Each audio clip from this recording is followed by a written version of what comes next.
Dan dalam satu momen yang kelam, Namrud menikahi ibunya sendiri. Semiramis yang selama ini penuh dengan rahasia dan ambisi, menyambut pernikahan ini dengan sikap yang ambigu. Ada rasa bangga dalam dirinya, tetapi juga ketakutan akan kutukan yang mungkin datang akibat hubungan terlarang ini. Semiramis adalah wanita yang penuh teka-teki, kecantikannya tak tertandingi, tetapi di balik senyumnya yang memesona, tersimpan ambisi dan tipu muslihat. Dalam hatinya dia tahu bahwa tindakan ini bukan hanya melawan norma dan hukum alam, tetapi juga bisa memancing murka kekuatan yang lebih besar. Namun di bawah kilauan tahta dan kekuasaan yang telah mereka bangun bersama, Semiramis memilih untuk mengabaikan bisikan ketakutan dalam dirinya.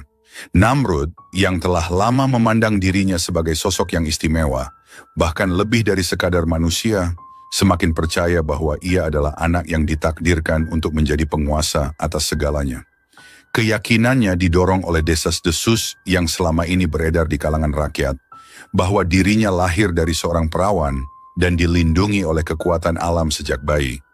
Pengakuan Semiramis yang pernah mengatakan bahwa dirinya tidak pernah disentuh oleh manusia semakin memperkuat ilusi bahwa Namrud adalah anak para dewa. Pernikahan dengan ibunya hanya mempertegas keyakinan Namrud bahwa dirinya adalah penguasa sejati bumi. Dengan Semiramis di sisinya, ia mulai merancang langkah-langkah lebih besar, bukan hanya untuk menaklukkan kerajaan-kerajaan di sekitarnya, tetapi juga untuk menantang langit itu sendiri. Dalam pikirannya, kekuasaan di bumi sudah tidak lagi cukup. Ia ingin menaklukkan surga, mengambil tempatnya di sisi para dewa, atau bahkan mengklaim tahta Tuhan. Semiramis menyadari bahaya ambisi ini, tetapi ia tidak menghentikannya. Dia malah berperan sebagai pendukung, meski dengan hati yang penuh keraguan. Mereka bersama-sama mengatur pembangunan menara yang menjulang tinggi ke langit, menara yang di kemudian hari dikenal sebagai Menara Babel. Menara ini dibangun dengan tujuan untuk mencapai surga, simbol dari kekuasaan Namrud yang tanpa batas. Dalam pidato-pidatonya, Namrud semakin sering menyatakan dirinya bukan hanya sebagai raja di bumi, tetapi penguasa segala sesuatu. Tak ada yang bisa menghentikanku, seru Namrud di hadapan para pengikutnya saat menara itu mulai terbentuk. Bahkan langit akan aku taklukkan. Aku akan menjadi lebih besar dari siapapun, lebih besar dari Tuhan yang kalian sembah. Dan aku akan berdiri di sampingmu, bisik Semiramis dengan lembut di telinganya. Meski dalam lubuk hatinya, ia merasakan ketakutan yang makin mendalam.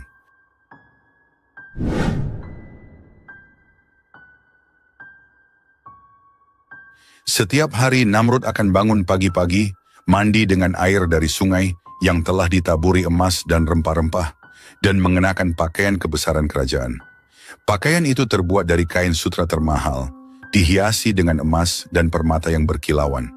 Di atas kepalanya, mahkota emas berkilauan yang menjadi simbol kekuasaan dan kejayaan Babilonia.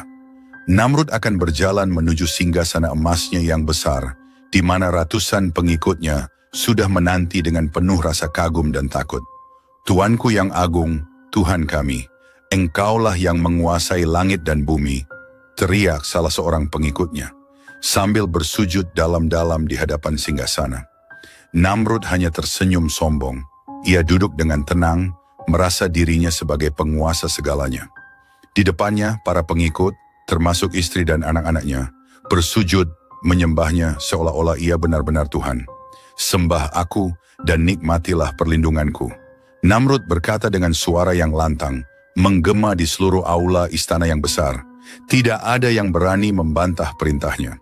Bagi rakyat Babilonia, Namrud bukan hanya raja, tetapi Tuhan yang harus disembah. Dia mendirikan patung-patung dirinya di setiap sudut kota dan desa, dan siapapun yang menolak untuk menyembahnya akan dihukum mati tanpa ampun. Sebagian besar rakyat Babilonia patuh karena takut, sementara yang lain benar-benar percaya bahwa Namrud adalah dewa yang hidup. Namun di balik segala kemegahan dan kekuasaan itu, Namrud mulai merasakan kecemasan yang mendalam. Pada suatu malam setelah pesta besar di istananya, Namrud tertidur di kamarnya yang megah, dihiasi dengan ukiran emas dan batu mulia. Malam itu seharusnya sama seperti malam-malam sebelumnya, penuh dengan mimpi-mimpi manis tentang kekuasaan dan kejayaan. Namun kali ini, ia mengalami mimpi yang berbeda. Dalam mimpinya, ia melihat kerajaannya hancur, runtuh dalam sekejap. Kota-kota terbakar, istananya terbelah oleh kilat, dan rakyatnya tergeletak tak berdaya. Namun yang paling menakutkan adalah sosok seorang anak kecil yang muncul di tengah kehancuran itu. Dengan tangan yang kuat dan mata penuh keberanian, Namrud terbangun dengan keringat dingin di dahinya. Dadanya berdebar keras. Mimpi itu begitu nyata, begitu mengerikan. Ia memanggil para penasihatnya pada pagi harinya, termasuk Azar, seorang pembuat patung yang terkenal, dan ayah dari Ibrahim alaihissalam.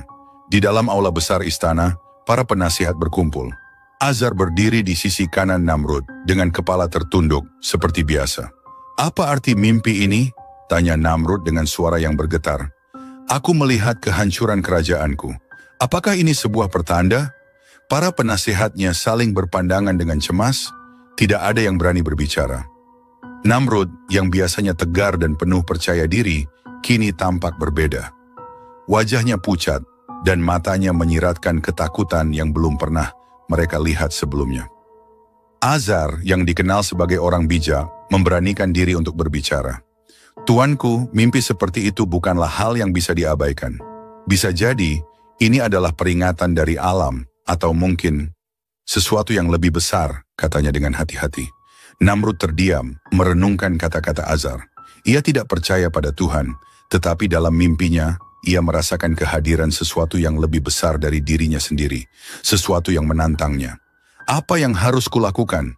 tanya Namrud akhirnya. Suaranya terdengar putus asa. Salah satu penasihatnya, yang dikenal dengan kemampuan ramalannya, berdiri dan berbicara.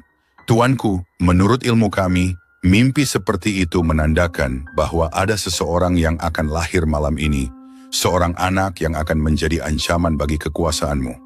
Anak itu mungkin akan menghancurkan kerajaanmu, seperti yang engkau lihat dalam mimpi." Namrud tertegun. "Anak?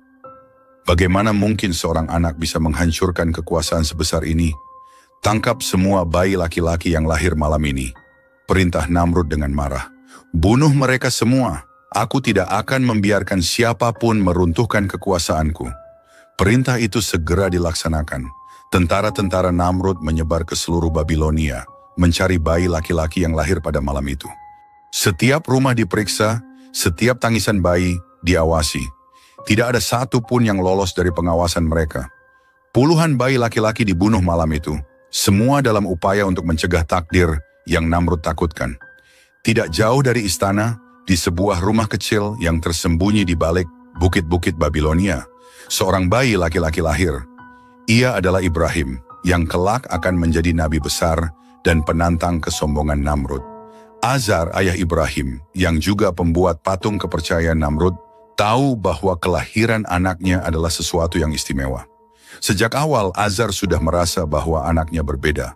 Namun ia menyembunyikan kelahiran Ibrahim dari Namrud dan para prajuritnya. Nabi Ibrahim alaihissalam tumbuh dalam keheningan, jauh dari perhatian dunia, sampai saatnya tiba untuk menantang raja yang sombong itu. Pada malam itu, perintah Namrud segera dilaksanakan dengan kekejaman yang tidak terhingga. Para prajurit kerajaan bersenjatakan pedang dan tombak, menggeledah setiap rumah di Babilonia. Bayi-bayi laki-laki yang baru saja lahir dibunuh tanpa ampun. Jeritan para ibu yang kehilangan anak-anak mereka menggema di seluruh penjuru kota, menciptakan suasana penuh kengerian dan kepanikan. Namun di tengah kebrutalan itu, ada satu rumah yang terselamatkan, rumah Azar, ayah Nabi Ibrahim alaihissalam. Di dalam rumah itu, dalam kegelisahan yang mendalam, Azar berlari masuk ke kamar istrinya. Wajahnya pucat pasi, keringat dingin mengalir di pelipisnya, seolah-olah ia telah melihat neraka itu sendiri. Istrinya yang sedang menimang bayi laki-laki yang baru lahir, memandang Azar dengan tatapan penuh kekhawatiran. "Azar, ada apa?" tanya istrinya. Suaranya bergetar.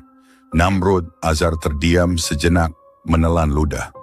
Namrud telah memerintahkan untuk membunuh semua bayi laki-laki yang lahir malam ini. Kita harus menyelamatkan anak kita. Jika tidak, dia juga akan dibunuh.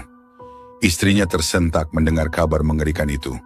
Ia mendekap bayinya dengan erat, air mata mulai mengalir di pipinya. "Apa yang harus kita lakukan? Kemana kita harus pergi?" Dengan suara yang pelan namun tegas, Azar menjawab, Kita harus membawanya ke hutan yang jauh dari sini. Kita harus menyembunyikannya di tempat yang tidak pernah terjangkau oleh Namrud dan para prajuritnya.